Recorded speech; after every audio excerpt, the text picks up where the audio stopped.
Hello, my name is Steven Yaz, and I've actively been working on a business for permaculture and sustainable gardening. I specialize in plant care and maintenance and repairing the soil. I've been doing this for a long time. I went to Thailand and Northern California and lived many years on permaculture farms. I took my permaculture certificate back in 2009 and basically learned a lot, helped plant a food forest, and basically lived in community.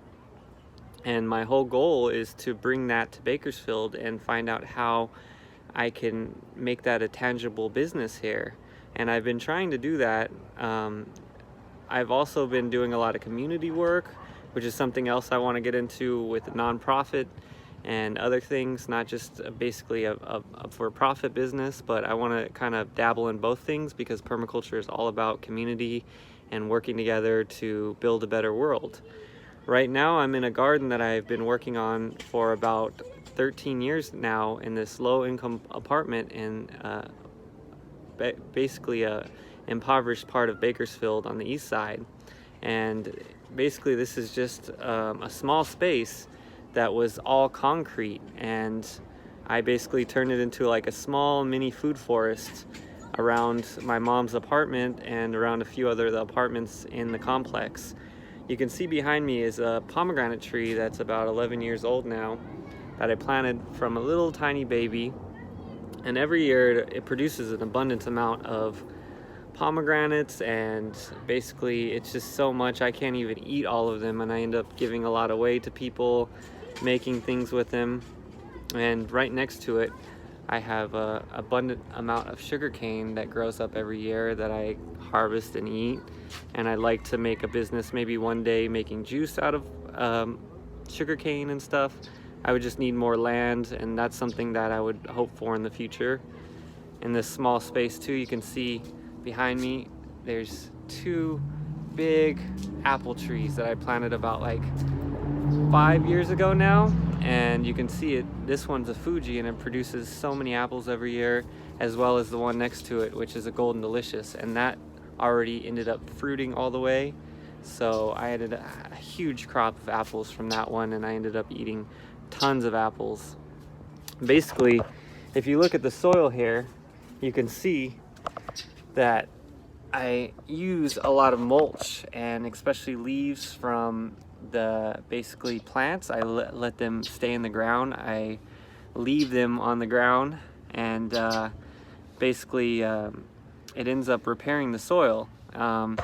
Originally this was all concrete. It was just like this right here, and basically underneath that was about a couple feet of asphalt.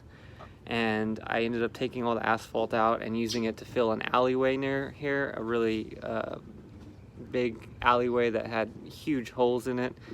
And I ended up using all the asphalt to fill up those holes, and then I basically took this soil that's right next to me and I buried branches and logs underneath the ground, and I put some good topsoil on top of it, and I kept it sunken so all the water and all the nutrients will stay in the garden. And over the years, the soil just got better and better. As you can see, it's turned into this really rich, dark black soil, which basically holds a lot of moisture and a lot of nutrients in it, and it basically helps plants thrive really well. As you can see, these fruit trees are barely ever watered, and they just produce so much fruit, and they just get bigger and bigger every year. I have to prune them back. If you look in the same area where I have these apple trees, you can also see behind here is a grape that's actually at the end of the season right now, and it produces tons of heirloom green grapes that are delicious. And right next to that is a papaya tree that's actually overtaken the roof that you can see. If you look, there's basically some fruit on it. It's kind of hard to see, but there is a couple fruit on it right now, and I haven't had the best luck with it, but I try to basically bend the seasons with microclimates, and because this is a corridor right here, it actually stays pretty warm, and you can grow tropical fruit basically in this little area. And you know, like I have a lot of also different plants like medicinal aloe that I like to grow a lot of for basically burns or for indigestion and different things. I've studied a lot on medicinal plants, and I'm really into growing a lot of different types of medicines and hopefully producing things out of that and selling that one day. I have a lot of different types of cactuses too, which is something that I really enjoy. Like I have this native cholla cactus, which is a very edible cactus that produces lots of food and is very drought tolerant. It doesn't need much care. And then next to that over here is basically an apple cactus, and that produces a really tasty fruit that is just so delicious, and it's really abundant. I have one that's really big outside the fence, and I also like to make cuttings of them, and I would like to sell those and give those to people and basically make money off that as well. I have a lot of different types of cactuses that I've been taking cuttings of over the year. Like one over here is the Saguaro, they have the San Pedro, and the Mojave Yucca on the outside. And here's another pomegranate that I took as a clone from my one over there that you just saw, and sugarcane as well, that is from a clone from my other plants that it's really easy to take cuttings from and make new plants out of. So like basically you saw a lot of plants just in this little area. Over here I have some, I don't know if you can see it, some ginger that I'm growing as well. And if you come along around here, you can see there's a lot more. This was all concrete and asphalt too, and I planted a lot of ornamentals to begin with for my mom, just to provide basically cover for her, to make her feel more at home around her place. And over here I have some edible sorrel that is really delicious and very good for you, high in vitamin C, and it makes a very beautiful flower, as you can see. And over here I have more aloe and this tropical cherry tree, which is called the cherry of the Rio Grande, also something that usually grows in more tropical climates but produces a very tasty cherry-like fruit. And you can see how big it is. It's huge. I've been using this mulberry tree that was here originally as a pioneer species to keep this basically happy, because most fruit trees like to be in shade their first few years, 5 years, 10 years, you know, it really doesn't matter, but it actually helps them a lot to be in active shade. And also because this is tropical, that creates a microclimate for that, which keeps it warm, so by the time it gets big, it'll be able to withstand any kind of frost that might come. Over here is a garden that I've been working on a lot too, and basically the soil gets so amazing that you can just throw fruit seeds in the ground and they'll grow. These are peach trees here and nectarines trees that I just basically threw seeds of fruit I ate, and you can see some of these trees now are taller than me, and this is just in a few years. You can see I have a loquat down there. That's a very tasty fruit, and those are other seeds that I planted just by throwing the seeds in the ground. I have basically more trees over here that a lot of these are ornamental, and I'm using them basically as pioneer species just to help these other fruit trees get along, like this peach one. And this is a cherimoya tree, which makes a very tasty tropical fruit. And this whole ground I dug out too. This was like about 3 feet down. I dug into the ground and basically turned it into really good soil by burying logs and branches.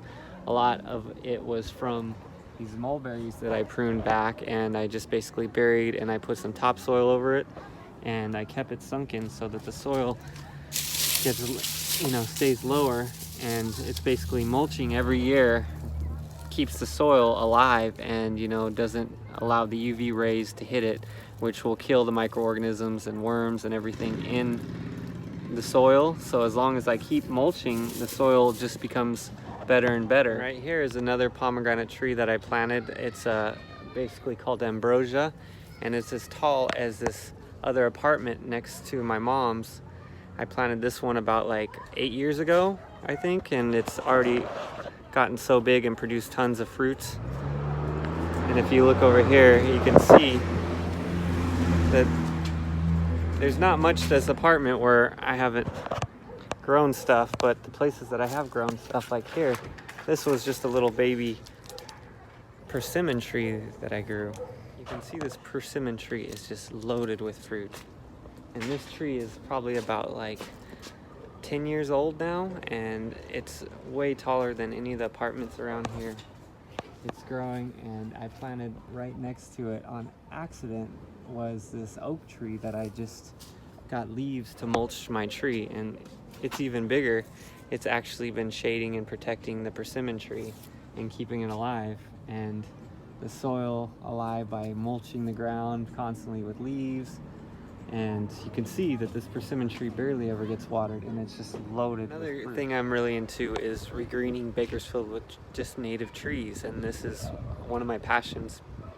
This is a native sycamore tree, which is endangered actually, and I planted it. It was only this small, and basically that was about like 8 years ago, and I used this stump as basically a water retention device because it was an old tree that was here way before my mom moved in, and basically it helped keep this tree alive and without hardly any water.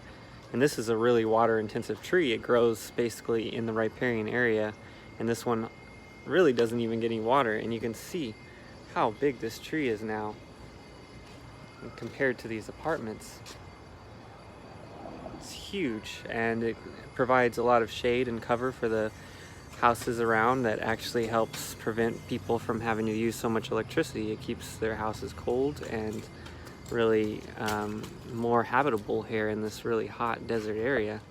So this is the neighborhood that I'm in right now, basically where I've been trying to actively plant a food forest in my mom's low-income apartment over the years, and you can see it's indicative to most neighborhoods in the poor parts of Bakersfield where there's very little mature tree cover or any trees at all hardly. And I've been over the years just trying to help remedy that as much as I can and learn as much as I could as I was here.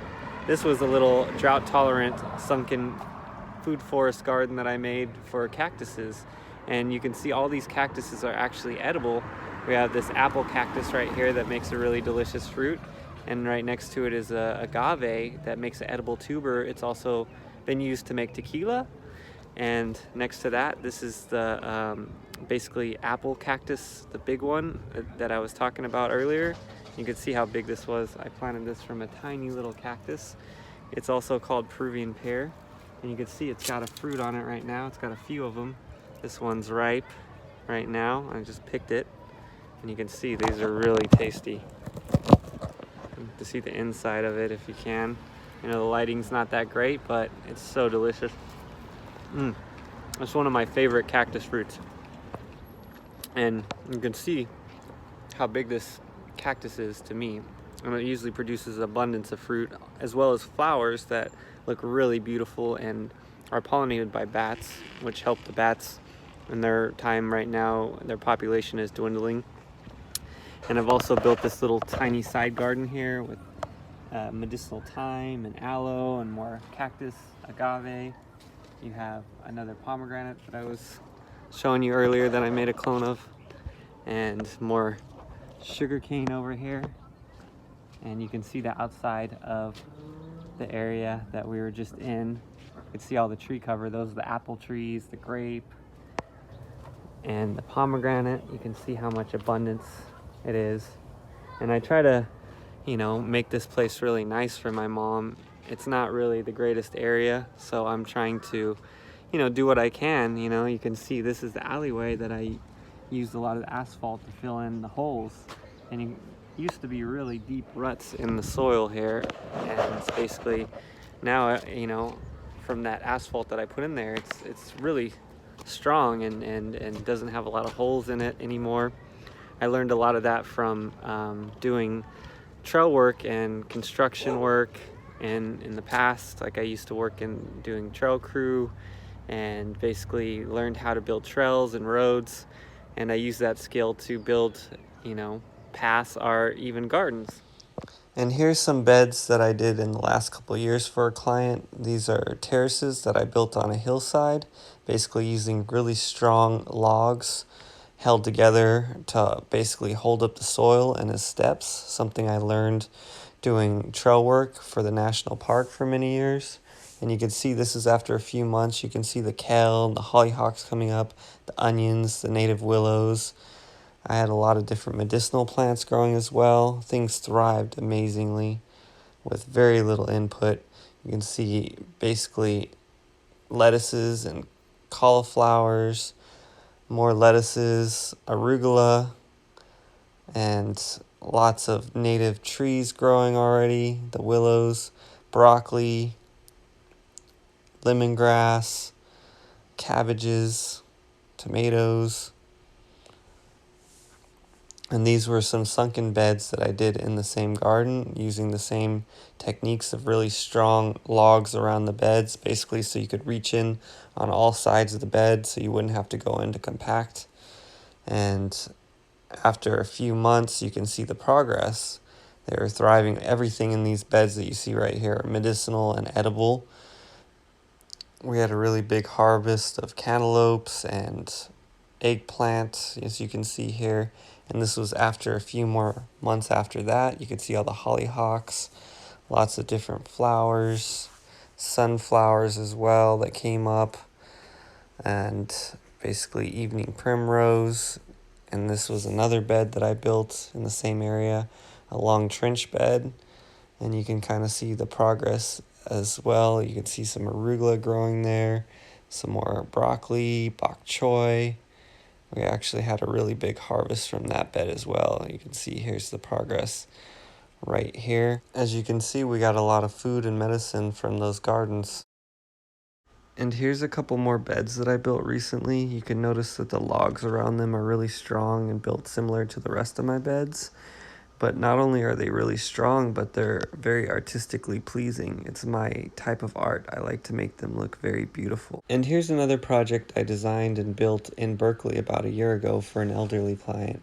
She wanted a nice graded path going up to the top of her property to bring her elderly friends who have mobility problems into her garden. I also built her sunken beds next to the paths that are surrounded by rocks as borders, and each one of these rocks are really big and sturdy, and I built them to be super strong by using a rock bar to push them in place using techniques that I learned doing trail work. So I have a lot of ideas for businesses, for regular for-profit businesses and non-profit businesses that I would like to experiment with in the future. One that I've been doing right now is I've been getting clients here and there for basically building these beds that I just showed you around here, basically these types of gardens. And it's something that I've been learning for a long time through reading books and from classes and basically doing a lot of work on it, just practicing it over the years. And I've been proving to myself time and time again that these are really amazing gardens, and once you start building the soil, you basically have no need to really do a lot of watering or a lot of fertilizing or any of that, because I don't fertilize these plants at all. And you saw all the trees here and everything. They're basically self-sustaining once you start building the soil up. Basically, the biggest thing that I work on is sinking the ground down, and that is a practice that has been used by indigenous people for as long as you can look back. And basically it is something that is really practical, because you don't have the runoff that happens when it rains or when you water. Basically all the water goes directly to your garden. So as long as you keep your garden at least 6 inches or more below the ground around it and the path, all your water is going to stay around your plants. Now I also do digging down about 3 feet, because most of the soil in Bakersfield and everywhere is compacted because of human activity. So there's usually a few layers of compaction, and I dig down about 3 feet if I can, and I take all the topsoil and I put it to the side, and I take the subsoil and I take some of that away, and I bury a lot of logs and branches, and then on top of that I'll put some of the subsoil back, and then the rest of the topsoil on top of that. And then I surround that with logs to hold the garden in place. And basically it creates like a very practical garden that you can basically reach in on all sides, because I try to make it so it's not too big that you can't reach in on every side that's available. So that way that you're not stepping in your garden and recompacting it again, because the enemy to plants is basically soil compaction. And that's something that I've been trying to do for people. I have a truck that I've been fixing up that was my father's that passed away a few years ago, and it's basically a really nice strong truck, a Dodge, and it can haul really heavy stuff, and I've been using that to take logs and transport that and mulch to people's properties so that I can build the beds for them. I have also been taking plants and propagating them and giving them to people, and I started this permaculture group back in 2012 on Facebook that actually has about 1,000 something people now, and there's quite a bit of active people on there that have been trading plants and information and learning about permaculture together. We used to do garden tours before the pandemic, and hopefully we'll be doing that in meetings again, and that's kind of part of the nonprofit aspect that I'm really into creating with the whole permaculture movement and sustainable gardening, especially urban gardening, and you know, reforesting this city as much as I can with edible trees and plants and gardens, because we need that more than ever, and I think that it's super important, and I really want to see this work. I want to see something happen in the future where I could, you know, make gardens for people, maybe consult. I can do videos. I would like to be making videos on YouTube and making monetary gain from that too. Also, I have ideas of, you know, if I had access to land somehow, growing a lot of food and a food forest where we can basically, most of it is hopefully perennials, and we can have actually an abundance of stuff that we can propagate for giving to people for, you know, maybe I can get grants to sell, to basically get money back from that, or I can sell people the plants. I could also be selling the food and medicines that I'd be growing in this garden at basically at farmers markets. So I have a lot of really good ideas that I want to work on in the future, and I would really hope that this class and guidance I could get from this program could help me a lot in figuring out how I could make this a really good monetary you know, business that could help me and help the community of Bakersfield quite a bit, I think. And wherever I'm at, you know, I want to use these skills that I have to be able to create businesses. If I want to leave the city and go somewhere else, I want to be able to make this business work in another place. I have a lot of really good ideas, and that's just a few of them, you know. Like, I also have ideas on building tiny houses for people and creating communities for co-housing that would, you know, also have farming and gardening available for people. I would really love to see something like that happening in the future. More community spaces, more community gardens, food forests. The sky's the limit with this, and I think that we could get community involvement together and, you know, really create a movement that would empower people to want to take care of this beautiful city that we live in, that, you know, could be even more beautiful. And we could end food security, which is the #1 problem that we're facing right now, especially with food shortages and things that have been happening since COVID, you know, and basically we need to be working on this, especially in this big city that has a lot of food insecure people that, you know, really want to know this information. And part of it would be helping people with education and teaching people this. It would be amazing if I could get grants from that as well, and basically that could be part of the nonprofit, but also like consulting with people, and that could be part of the for-profit business, you know. So I would love to be able to do this program and learn and grow my business. Thank you for your time, and I hope that this finds you well.